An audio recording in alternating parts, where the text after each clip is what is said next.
Aussi le Rav Mordechai Eliyahu également, c'est également quelqu'un de Bagdad.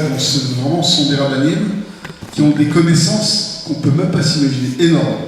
Concernant le Rav Ovadia Yosef, il était non seulement le Rav d'une très grande Kehila, mais également, donc, il a été possède, il a tranché des halachot, et énormément de gens en Israël ou ailleurs se basent sur le psak-din du Rav Ovadia Yosef. Il a celui qui a tranché la loi concernant les falachas, il a tranché énormément de choses, et quand tous ceux qui font référence à lui, ils suivent vraiment à la lettre ses enseignements et ses halachot.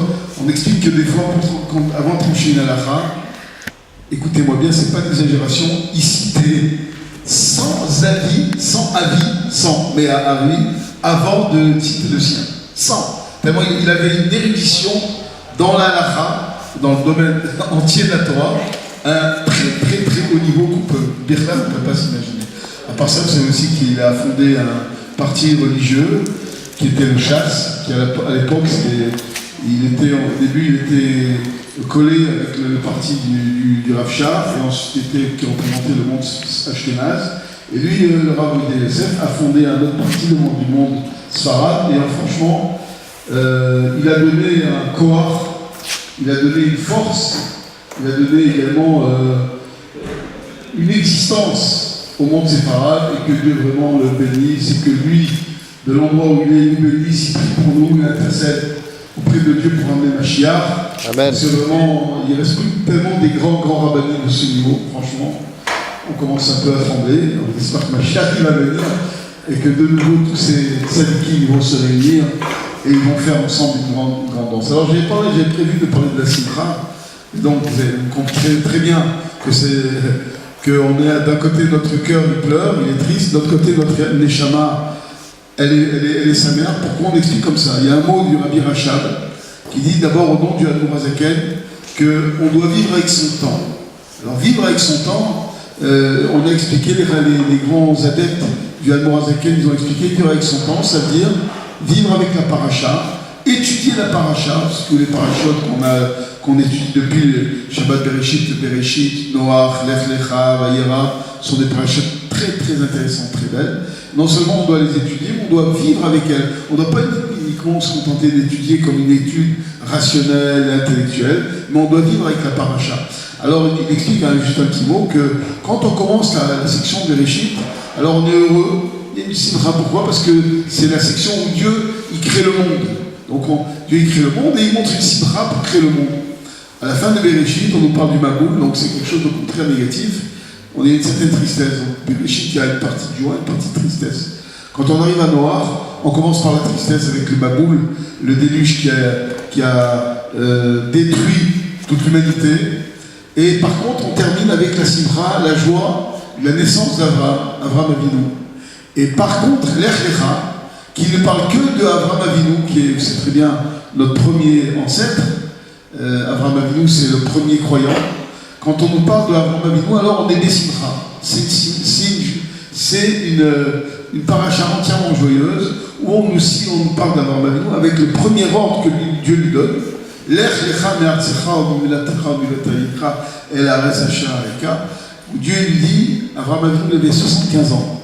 Il avait déjà reconnu la divinité, selon un midrash à 3 ans, un autre à 40 ou 45 ans. Et à voilà qu'à 75 ans, donc, tant que Dieu ne donne pas un ordre, quelque part, Avraham Avinu, il n'intéresse personne. À partir du moment où Dieu lui donne l'ordre, il dit à Avraham Avinu, non, tu vas quitter ton pays, tu vas quitter, et selon tous les pérochim, tu vas quitter tes habitudes, tu vas quitter ton éducation, tu vas quitter ton pays natal, ton sérel, tu vas aller ton intellect. Tu vas aller dans le pays que je t'indiquerai, et Dieu ne lui dit pas où c'est, on sait très bien que c'est Israël. Alors là, on voit que ça, c'est le premier ordre que Dieu donne à Avraham Avinu. Et là, on commence à parler d'Avraham Avinu. On voit sa grandeur, et on voit à partir de ce moment-là qu'Avraham Avinu, c'est un vrai juif qui est capable de donner sa vie pour Akadosh Baruch Hu, et de la donner sans aucun intérêt, sans même comprendre où Dieu veut l'amener. Dieu ne dit pas, quitte tes habitudes, va dans le pays que je t'indique. Et alors, si vous avez appris la paracha, Quand Abraham Avinu il se rend en Eretz Israël, qu'est-ce qui se passe? Qu'est-ce qu'il trouve là-bas? Qu'est-ce qu'il trouve Qu'est-ce qu'il trouve? Qu'est-ce qu'il trouve quand il arrive en Eretz Israël? Qu'est-ce qu'il trouve? Hein? Qu'est-ce qu'il trouve? La famine. La famine en Eretz Israël. Dieu lui indique un endroit où il doit aller. Et lui, a priori, un homme dit, si Dieu m'indique, c'est que là-bas, il y a une richesse, il y a tout ce que je vais trouver. Il trouve la famille. Il est aussi obligé de redescendre en Égypte. On lui capture, sa femme, Sarai à l'époque, est capturée. Donc il subit plein d'épreuves. Une derrière l'autre. On pourrait dire, bon ben, c'est quoi ça? C'est quoi ce Dieu qui me dit d'aller en Israël, d'aller dans un pays de Kedusha, d'un grand pays, ensuite, là-bas, au contraire, je suis obligé de redescendre en Israël, etc., etc. Donc on était peu de difficultés, il aurait pu remettre en cause la Kadosh Baruch Hu. Non seulement il ne le remet pas en cause, mais il croit encore une fois plus. Devant les Nisayot, devant les épreuves que Dieu lui donne, il se renforce, il devient à la fois riche dans la paracha de l'Akhlekha, matériellement et spirituellement. Et c'est un enseignement extraordinaire qu'on comprend rien de tout ce début de l'Akhlekha où on nous dit qu'un juif il doit toujours avancer, il doit ressembler à Abraham Avinu, il doit se donner pour Dieu, et s'il lui arrive une épreuve, eh bien, il doit encore plus croire en Kadosh Baruch Hu, et ça va grandir son nom, ça va grandir sa force, et ça va l'amener la plus grande richesse. Les gars, c'est ce que je vous souhaite à tous. Sans plus attendre, je vais laisser la parole à notre ami Rav Avi Bouzadou. C'est, je crois, la troisième fois qu'il vient. Hein, Khazaka, c'est Khazaka. Donc, c'est la troisième fois, je crois, non? Quatrième. Alors, j'ai sauté une fois. Donc, c'est plus qu'une Khazaka. Chaque fois qu'il nous parle, il nous transmet des choses qui nous touchent très profondément dans notre cœur. Il parle vraiment à notre cœur et à notre âme. Et on va maintenant lui laisser la parole. En tout cas, je le remercie au nom de tous. D'avoir, il a accepté, dès que je l'appelais, il a accepté tout de suite. C'est pas évident, vous savez. Ils ont leur CDR, ils ont chacun il a sa vie, il a ses cours, il a ses chéris. Il a tout laissé pour venir ici. On l'applaudit très fort.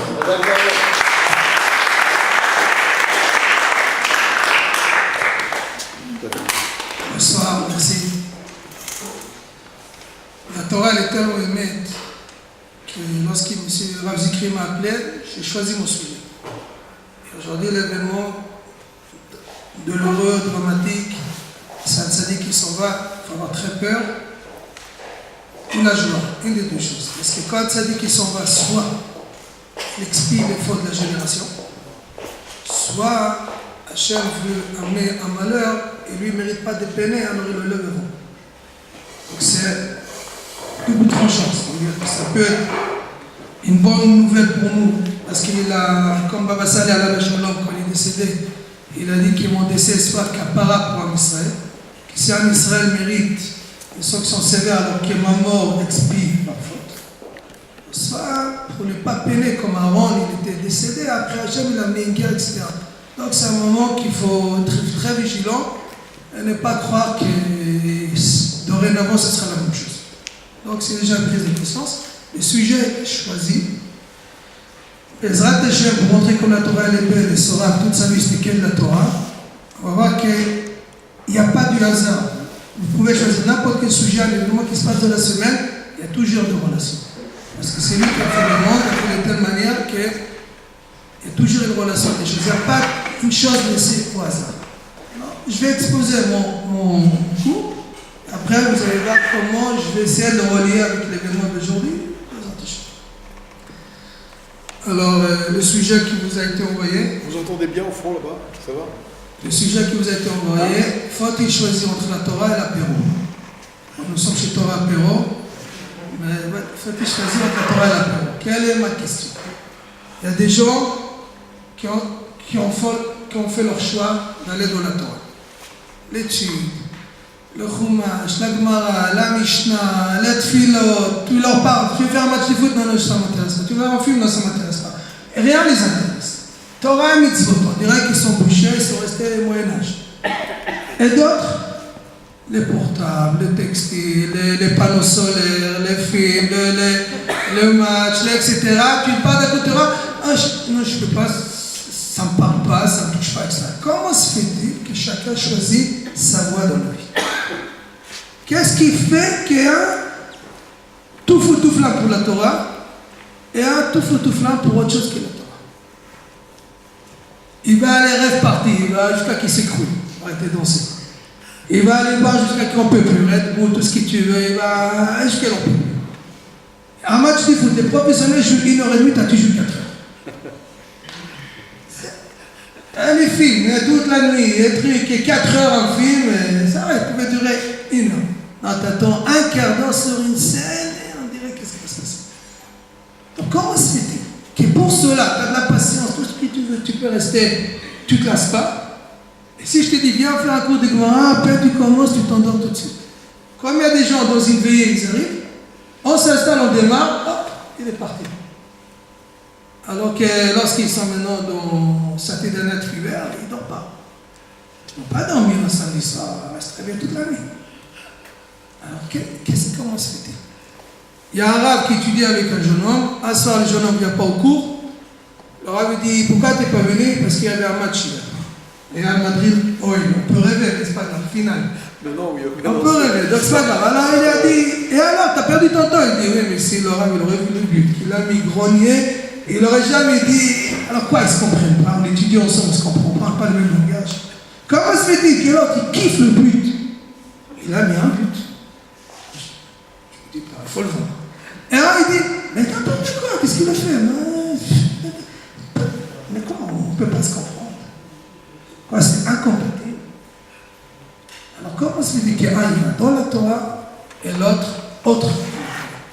On voit des gens, par exemple, ils travaillent, je ne sais pas, ils sont dans le portable, les panneaux, et on va, ils sont tout feu, tout femme, et toute la journée, il n'y a pas le temps. J'ai même pas le temps, je ne mange même pas. Je préfère faire mes maisons, je ne peux pas faire mes birkaches. Il n'a pas le temps, rien d'autre. Qu'est-ce qui est? Il y a un autre. Allez, il fait la tfila, il finit la tfila, tel chelken, et après tel chelken, la Mishnah, vas-y, tout fou. Voilà la question. C'est interactif ou... Oui, s'il y a des gens qui ont posé avec plaisir, bien sûr. Oui. Qu'est-ce qui est... Encore une fois, c'est pas je suis obligé. C'est-à-dire maintenant, j'ai travaillé, j'ai fini ma journée, il n'y a rien qui m'oblige, et moi maintenant je vais choisir cette activité plutôt que l'autre. C'est pas, des fois on n'a pas le choix. Je fais un travail, je n'ai pas le choix. Non, c'est pas ça que je parle. C'est que maintenant, j'ai fini ma journée, je suis libre maintenant. Qu'est-ce que je vais faire? C'est comme un loisir. C'est un loisir. Une autre réponse? Oh, il y a des raves qui aiment bien le football aussi. Je demande la question. Je n'ai pas de problème. Et la musique? La musique, pas de problème. La voix David. Voilà. Donc alors, mais, voilà, il n'y a pas de problème. Alors, qu'est-ce qui fait que j'ai le choix, je vais aller plutôt là que là? Alors, je propose une réponse, je dis si c'est valable, maintenant, c'est valable. Le plaisir. Quand j'étudie une page de Gemara, je la kiffe. J'ai du plaisir. Tu me demandes de regarder un match de foot, ça me dit rien du tout. Un autre, le match de foot, oh là, tu dis pas un truc, non, ça ne lui dit rien. Le plaisir. J'ai du plaisir dans ce que je fais. Je kiffe. Alors, puisque je kiffe, c'est pour ça que je suis là-dedans. Est-ce que ça peut être ça? Je vous pose les choses à l'envers. Dans vos activités. Pourquoi tu fais ça plutôt que ça? Répondez-moi. Pourquoi tu vas voir un film pendant 4 heures toute la nuit? Parce que j'ai le plaisir de voir. J'aime les films. Je vois les films. Sinon, mais alors, t'es fou. Qui t'oblige? Donc, c'est-à-dire que, a priori, est-ce que c'est le plaisir? Quand vous doutez? Tant que je ne donne pas ma réponse, c'est le plaisir pour l'instant. Vous êtes en train comme si comme une autre chose. C'est le plaisir. Pour aller, ça ne me dit rien, je ne quitte pas la Torah, quoi. Mais il ne faut pas se cacher les choses. Moi, devant une page de moi, je m'ennuie. Mais quand j'ai ma petite babasse, ça bouge dans tous les sens. Un jeu interminable, moi, j'attends le troisième degré. Mais c'est bête, quoi.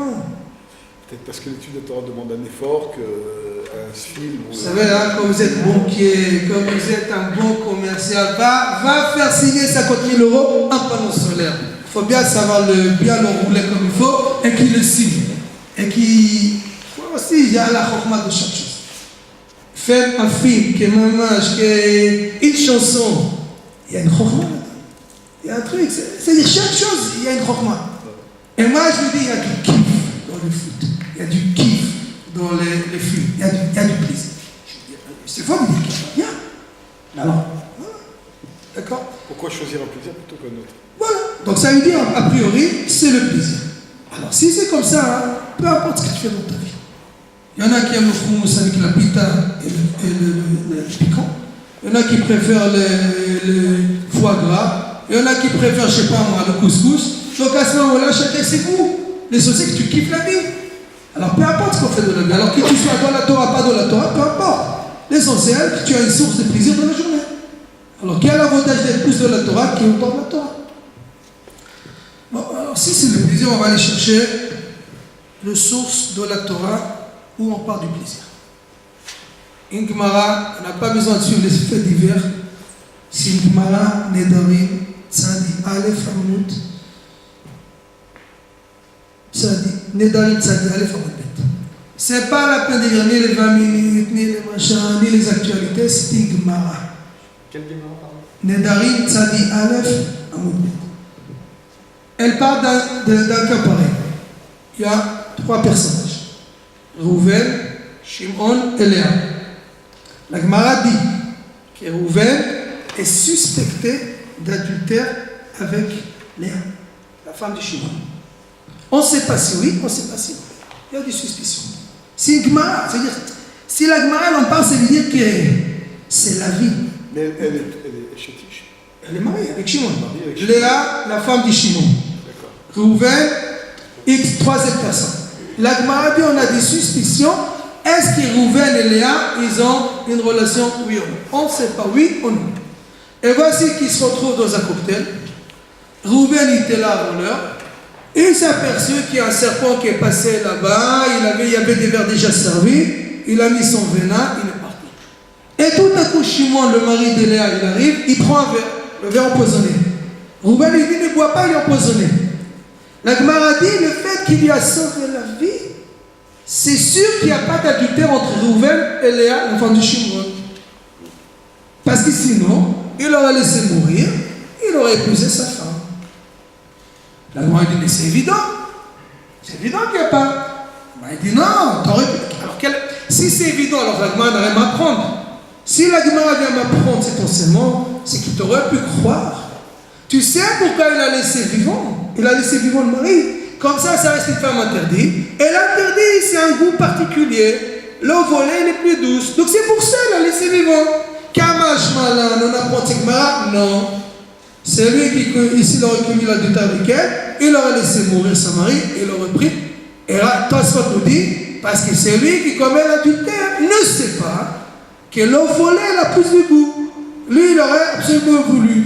Et Rabdesta pose la question, comment est-ce que nous on sait que l'interdit c'est plus attractif qu'il y a un goût particulier, et c'est lui qui est dans la Avera, dans l'adultère, on ne le sait pas. Voilà la question. C'est un fait divers dans la Gemara. C'est-à-dire que c'est lui qui veut, avec des faits divers, avec des Gemarot, à le plus finir, il y a plein de faits divers. C'est pas la peine, en même temps tu gagnes, tu étudies un texte. Et tu as tous les faits divers. Par exemple, Tisha B'Av. On n'étudie pas la Gemara, mais on a des cas dans lesquels on voit qu'est-ce qui s'est passé. Alors voilà, les données de la Gemara sont fondamentales parce que cette Gemara à Botaï, cette Gemara, malheureusement, on vit dans une période que même au sein de la communauté, on a ce problème que des gens qui sont capables d'abandonner femmes, enfants, carrière, tout. Et une fois qu'ils ont abandonné, après ils reviennent, regrets, etc. Cette Gemara, elle va nous apprendre la psychologie, ce qui se passe dans la tête d'une personne qui est dans l'adultère, ce qui se passe après et après le retour, etc. C'est lui qui baisera Tachem en sortiront d'ici. Avec l'explication, on verra que vous attachez beaucoup de choses pour aller mieux dans notre vie, c'est ça le but. Le but de la Torah, c'est de nous éduquer, de nous donner des conseils. Parce que comme elle est véridique, et c'est un cadeau, Hachem a dit, je vous ai donné mon cadeau. C'est-à-dire, si je vous ai donné mon cadeau, c'est-à-dire c'est bien pour vous. Alors je voudrais voir où est le bien pour moi à travers cette Gemara. D'accord? Donc dans cette Gemara, on a la source du plaisir. Donc les données, j'espère qu'elles sont claires, sinon je répète, parce que c'est important. C'est-à-dire, encore une fois, comme ça soit clair. Pardon? Et c'est un peu le micro. Que ça dit. D'accord. Comme ça, c'est mieux? Comme ça, c'est mieux? Essayez. Je sais pas, si ça s'entend, Un peu plus encore mieux. haut. Hein? Non, non, un peu plus haut. Comme vous voulez, moi Quand il est au jeu bas, j'aurais voulu être un artiste, mais je suis pas devenu. Donc le micro, c'est occasionnel. Là, c'est bon? Là, c'est bon? là, c'est Donc, encore une fois, Rouven suspecté d'adultère avec la femme de Shimon. Bouge pas. Donc, il a failli, Shimon a failli se faire tuer, empoisonné par un ver qui est empoisonné. Rouven lui sauve la vie. La Gemara dit, puisqu'il lui a sauvé la vie, c'est sûr qu'entre Rouven et Léa, il n'y a rien. Parce que sinon, je ne l'ai pas tué, il est mort tout seul. Il l'aurait laissé mourir, il aurait pris cette femme pour lui, et c'est tout. La Gemara dit, non, tu aurais pu croire que non, il l'a laissé vivant parce qu'il aurait resté une femme mariée, interdite. Et l'interdit, c'est quelque chose de particulier, c'est attractif, c'est tout ce qu'il voulait, un goût particulier qu'il y a dans la vera. Et c'est pour ça, on est plus attiré par la vera. Il dit non, c'est lui qui commet l'adultère, il ne le sait pas. Il ne sait pas. Et lui, il aurait voulu à tout prix cette femme.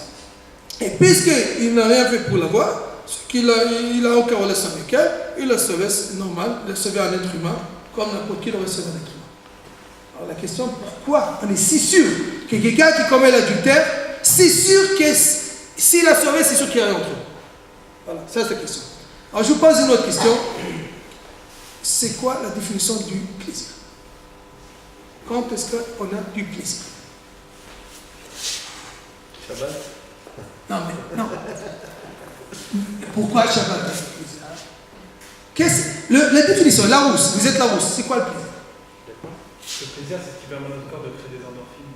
C'est C'est ce qui permet à notre corps de créer des endorphines. Oui, mais quand est-ce que tu as du plaisir? Hein? Quand est-ce que tu as du plaisir? Quand est-ce que Quand tu fais je te pose une question. Tu aimes la pizza? que le corps, c'est Ouais. D'accord. Tu vas chez ton pizzeria préféré. Tu as mangé ta pizza. Tu as eu plaisir? Bah ouais. Très bien. Le patron, il dit, t'es mon pote, je te filme tout de suite. Tu as du plaisir? Non. Tu aimes la pizza? Bah, ça dépend aussi. Ah, tu aimes la pizza, tu m'as dit? Voilà. Quand est-ce qu'on a du plaisir? La définition du plaisir. Vous êtes tous petits Robert, on a ce que vous voulez. D'accord, mais dis-moi pourquoi la mitzvah te fait plaisir. La définition du plaisir. Quand est-ce qu'on a du plaisir? Une envie. Quand on a soulevé une envie. Pas mal, encore. On est comblé. Hein? On a quelque chose qui Oh, encore mieux. Le plaisir est un état de bien-être. C'est la conséquence. Mais quand est-ce que je l'ai cette conséquence? Mais le bien-être. Ça, c'est la conséquence. Mais quand est-ce que j'ai cette conséquence? Oui, madame? C'est la conséquence. Mais quand est-ce que j'ai du plaisir? L'effort. Quand on nourrit un. Oh, Khazan. Bon. On a du plaisir que lorsqu'on a comblé un manque. Incroyable. Quand on a comblé un manque, on a du plaisir. Plus on a des difficultés à combler le manque, plus j'attends, plus le manque est ressenti, plus lorsque j'ai réussi à combler le manque, plus le plaisir il est intense, il est fort, etc. Moi, je ressens le manque, plus le plaisir il est petit, etc. Les enfants gâtés pourris, ils n'ont plus de plaisir dans la vie. C'est eux qui vont faire les pires des bêtises parce qu'il n'y a plus de plaisir. Ils ont tout facilement. Ils n'ont pas senti un manque. Alors, oui, mais c'est vrai, imaginez mon père, mais bon, mais quelqu'un qui a investi, a attendu, il a travaillé, il a ramassé tout un sou, et jusqu'à il a réussi à acheter ce qu'il voulait, et bien lorsqu'il l'a acheté, il a eu un grand plaisir. Les enfants gâtés pourris, ce n'est pas leur rendre service. On leur relève le plaisir de la vie. Alors après, voilà, si j'étais par un élastique pour trouver des sensations, ils vont aller, je ne sais pas, dans les îles perdues, ils vont trouver de l'aventure. Ils vont créer un petit peu de sensations. Ils vont faire, après les bisoutages des high society, c'est chez Michelin. Parce qu'il faut trouver des choses originales. Donc ça veut dire qu'on tue ce qu'on peut avoir plus facilement. Donc le plaisir, c'est combler un manque. Alors quand je t'ai dit tout à l'heure, tu aimes la pizza, oui, tu avais faim. L'estomac était vide. Alors la première pizza, elle m'a rempli l'estomac, je me suis kiffé. Mais la deuxième, je suis plein. Donc la deuxième, même si j'adore, je ne peux plus. Donc j'ai plus de plaisir. Donc le plaisir, c'est combler un manque. Quand vous êtes des gens sincères, où il y a plus de plaisir, dans le spirituel ou dans le matériel? Ce que j'appelle spirituel, c'est l'esprit. Ça peut être la musique, le cinéma, etc.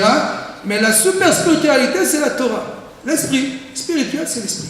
Le matériel, c'est tout ce qui est matériel. Où il y a plus de plaisir? Dans le matériel. Dans le matériel. On est tous des gens. Dans le matériel. Après, alors,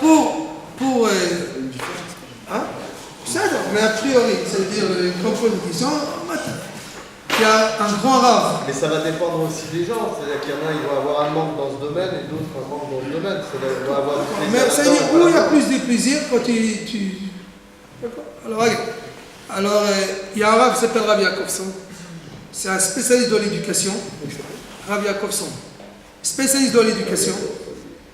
Et lui, il voulait éduquer sa fille, avoir du plaisir, parce qu'elle fait des Torah mitzvot.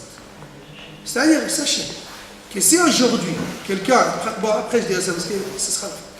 Alors il voulait éduquer sa fille à avoir du plaisir dans la pratique des Torah mitzvot. Alors qu'est-ce qu'il a fait? Il a réfléchi, il a trouvé un bien. Dans leur quartier où ils habitaient, il y avait une petite fille que personne ne voulait jouer avec elle. Alors les filles jouaient à la corde. Vous voulez que je vous tienne à la corde? Non, non, merci. Très bien. Et vous voulez jouer à la marelle avec le truc? Et vous voulez que je vous ramasse la petite pierre? Non, non, merci. Sa mère toujours à la fenêtre. Elle voit sa petite fille, personne ne veut jouer avec elle. Elle pleure, ma petite fille, elle n'a pas de chance. Et comme ça. Le papa, le Rav, tous les jours, il racontait à sa fille cette histoire. T'as vu ma fille, la fille à côté, miskena. Personne ne veut jouer avec elle, etc. Tellement, il y a parlé de ça qu'un jour, la petite fille, elle a dit, bon, je vais jouer avec elle. Elle est partie jouer avec la petite fille. 1 heure, 2 heures, elle revient après à la maison. Ma fille, tu étais où? Eh bien, je suis parti jouer avec la petite fille. Et alors, eh ben, c'était super, j'étais contente. Sa mère était à la fenêtre, elle m'a béni, elle a souri, etc. C'était super. Très bien. Elle rentre à la maison. Très bien. 2 semaines après, c'est tout bichot.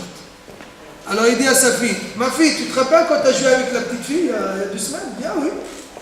Mais ça fait 2 semaines déjà. Oui, mais je me rappelle. C'était super génial, etc. Très bien.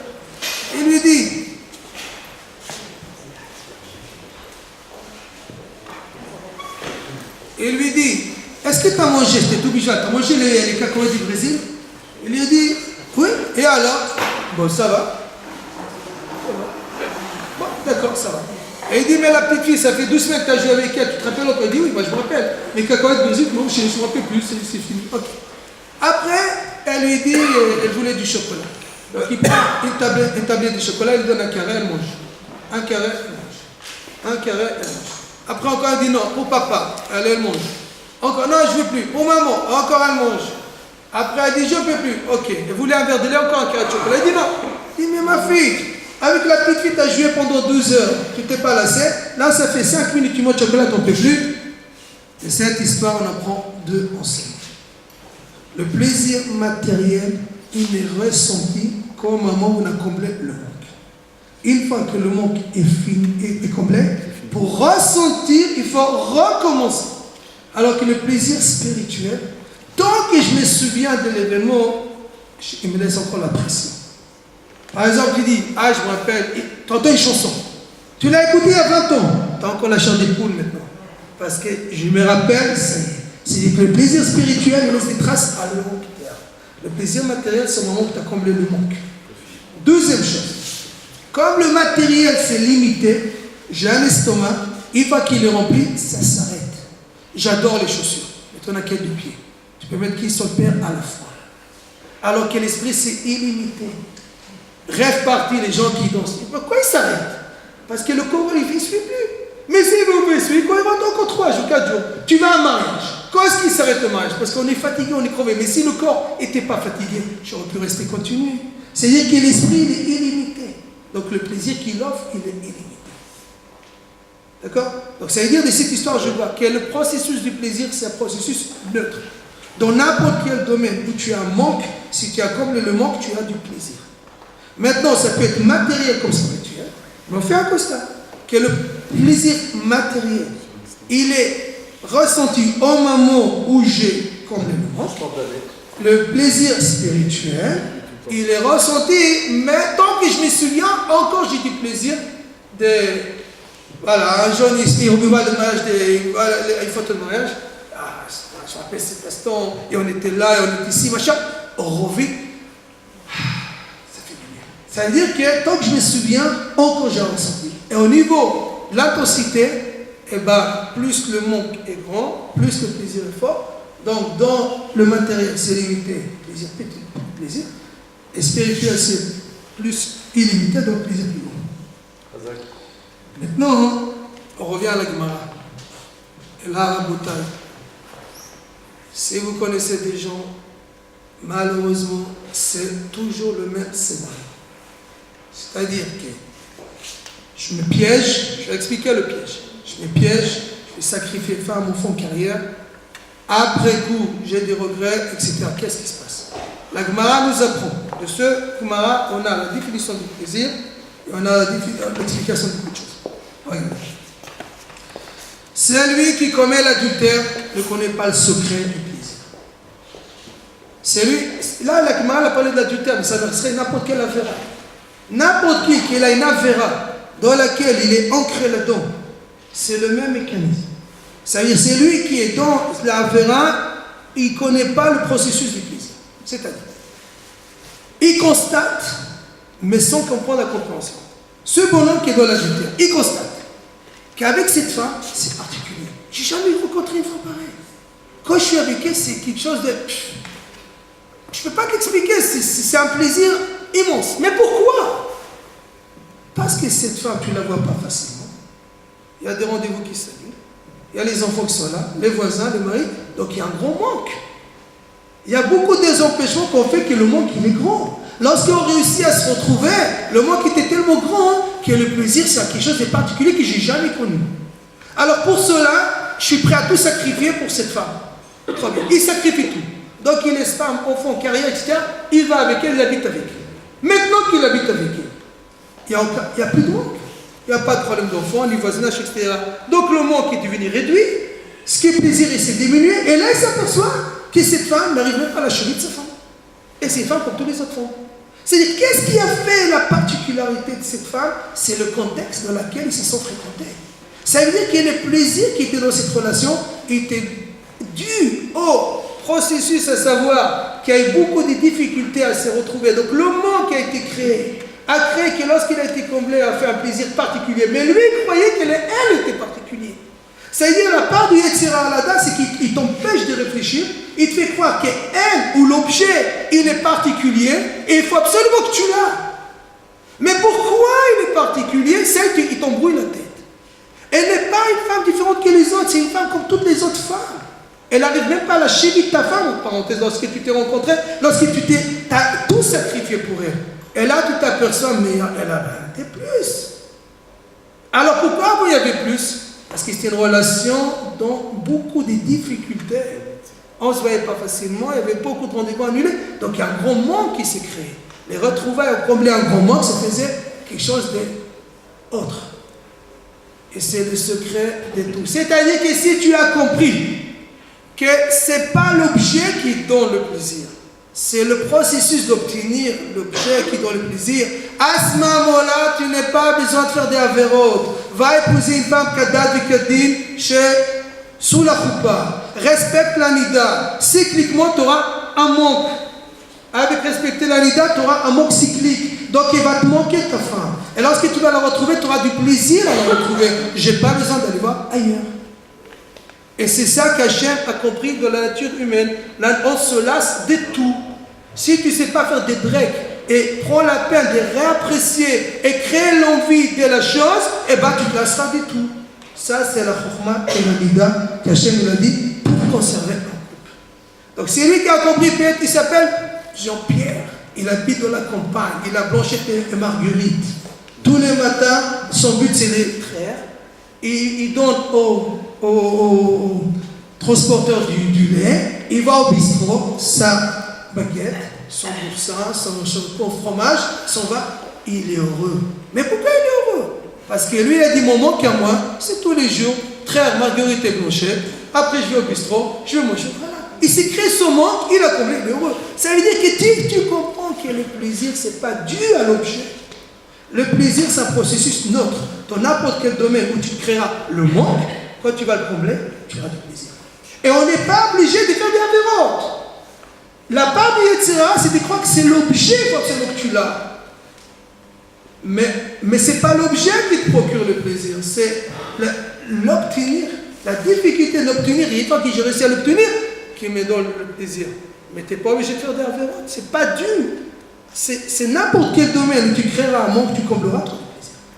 Si quelqu'un il respecte bien la Mida, eh ben, il aura un plaisir de retrouver ça. Et c'est statistiquement, aux États-Unis, ils ont constaté que le couple qui respecte la Nida, eh ben, statistiquement, il y a moins de problèmes de couple. C'est tout, c'est clair, c'est là. Il n'y a pas à chercher. Parce que la nature humaine, on se lasse de tout. Mais quand tu dis à quelqu'un, imaginez, vous regardez et vous rencontrez toujours les mêmes personnes, tu ne dis pas, tu m'as manqué. À quel tu dis tu m'as manqué? C'est quelqu'un que tu n'as pas vu depuis quelques jours. Mais qui était tout le matin, tu es voulant, tu m'as manqué. Ouais, tu m'as manqué. Je t'ai pas vu quelques jours, ah, tu m'as manqué. Donc, ta rencontre me fait plaisir. C'est comme ça la règle du truc. Maintenant, je vous pose une question. Donc, on a défini que le plaisir, c'est combler un manque. Comment vous pouvez m'expliquer que lorsque tu achètes un objet pour la première fois de ta vie, tu ne l'as jamais possédé, tu as du plaisir? Je ne l'ai jamais eu au préalable, donc il ne peut pas me manquer. Parce qu'on voulait. Mais je ne l'ai jamais eu. Il ne peut pas me manquer. On le voulait pendant. Mais que tu le voulais, je veux bien, mais tu n'as pas manqué. Tu ne l'as jamais eu. On a manqué puisqu'on l'avait pas. Alors, il peut pas, alors ça ne doit pas créer plaisir. Et toi, pourtant, quand tu achètes, tu as du plaisir. On a dit qu'on a du plaisir que lorsqu'on a comblé un manque. Quelque chose que j'avais, je ne l'ai plus, je le retrouve, j'ai du plaisir. Mais quelque chose que je n'ai jamais eu, comment se fait-il que je vais avoir du plaisir? La première fois que j'achète cette voiture, c'est la première fois que je vais mettre la robe de mariée. Pourquoi tu as eu plaisir? Tu t'étais jamais marié? Alors comment se fait-il que quand j'achète la première fois un objet, j'ai du plaisir? Et ça doit entrer dans la définition.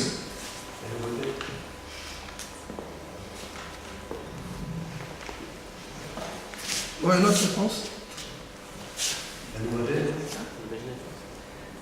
Ça, jamais